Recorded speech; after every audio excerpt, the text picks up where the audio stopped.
કોરોનાની મહામારી સમયે સરકાર દ્વારા પેટ્રોલ અને ડીઝલના ભાવમાં કરાયેલા વધારાના વિરોધમાં સુરત શહેર જિલ્લા કોંગ્રેસ દ્વારા ચોક બજાર ખાતે ગાંધીજીની પ્રતિમાએ ધરણા પ્રદર્શન યોજ્યું હતું, જો કે પોલીસે કોંગ્રેસીના કાર્યકરોની અટકાયત કરી હતી। કોરોનાની મહામારી વચ્ચે અપાયેલા લોકડાઉન બાદ હાલમાં થોડી છૂટછાટ મળી છે, ત્યારે સરકાર દ્વારા આર્થિક રીતે પાયમાલ થયેલા લોકોના માટે પેટ્રોલ અને ડીઝલના નામે ભાવ વધારો નાખી દેતા લોકોની હાલત કફોડી થઈ જવા પામી છે। હાલ દેશમાં અસહ્ય મોંઘવારી વધી રહી છે, ત્યારે સુરત શહેર જિલ્લા કોંગ્રેસ સમિતિ દ્વારા પેટ્રોલ ડીઝલના ભાવમાં કરાયેલા અધધ વધારાનો વિરોધ કરી ચોક બજાર ખાતે આવેલા ગાંધીજીની પ્રતિમાની નિશ્રામાં ધરણા પ્રદર્શન કાર્યક્રમ યોજ્યો હતો અને સરકાર સામે બળાપો પણ કાઢ્યો હતો। ગુજરાતની અંદર અને આખા દેશની અંદર જ્યારે મનમોહન સિંહની સરકાર હતી અને પેટ્રોલ ડીઝલના જ્યારે 25 પૈસા કે 50 પૈસા ભાવ વધતો હતો, ત્યારે ભારતીય જનતા પાર્ટી આખી રોડ ઉપર ઉતરી જતી હતી અને આજે અડવાણીની ઉંમર જેટલું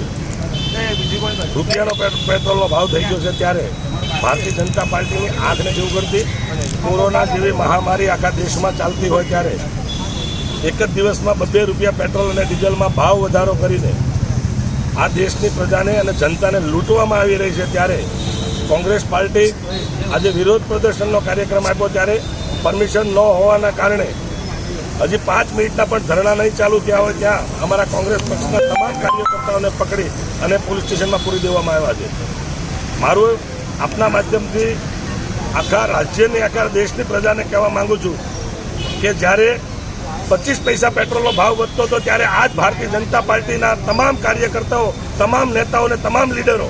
રોડ ઉપર ઉતરી જતા હતા, ત્યારે આજે અડવાણીની ઉંમર જેટલા પૈસાનો 1 લીટરનો ભાવ થયો છે, ત્યારે આ ભારતીય જનતા પાર્ટીનું શાસન શું કરી રહ્યું છે? આ દેશની અંદર પણ ભારતીય જનતા પાર્ટીનું શાસન છે, આ રાજ્યની અંદર પણ ભારતીય જનતા પાર્ટીનું શાસન છે, ત્યારે આખી જનતાને હવે બહાર આવવાની જરૂર છે, કારણ કે કોંગ્રેસ પક્ષની હાથે જ્યારે ભારતીય જનતા પાર્ટીને સપોર્ટ મળતો હતો, એમ હવે જનતાનો સપોર્ટ મળશે તો જ આ આંદોલન આગળ વધશે।